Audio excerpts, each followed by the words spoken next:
સુરેન્દ્રનગરના લખતર એપીએમસીમાં ચેરમેનની ચૂંટણી રદ થઈ છે। 18 જૂને યોજાયેલી ચેરમેનની ચૂંટણી રદ કરવાનો નિર્ણય જારી કરવામાં આવ્યો છે।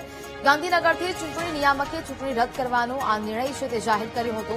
ચૂંટણીમાં સરકારના પ્રતિનિધિ તરીકે વિસ્તરણ અધિકારી ગેરહાજર રહ્યા હતા। હારેલા ઉમેદવાર ખુશાલ પટેલે રજૂઆત કરતા નિર્ણય લેવાયો। તાત્કાલિક નવી ચૂંટણી યોજવાનો ચૂંટણી અધિકારીએ આદેશ આપ્યો। સંવાદદાતા સચિન ફોન લાઈન પર જોડાયા છે। સચિન, લખતર એપીએમસીમાં ચેરમેનની ચૂંટણી રદ થઈ છે, શું વિગત?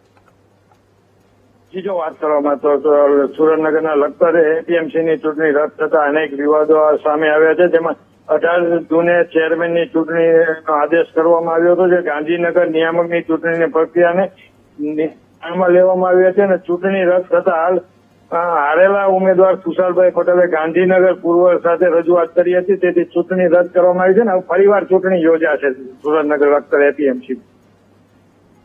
બિલકુલ સચિન, આભાર।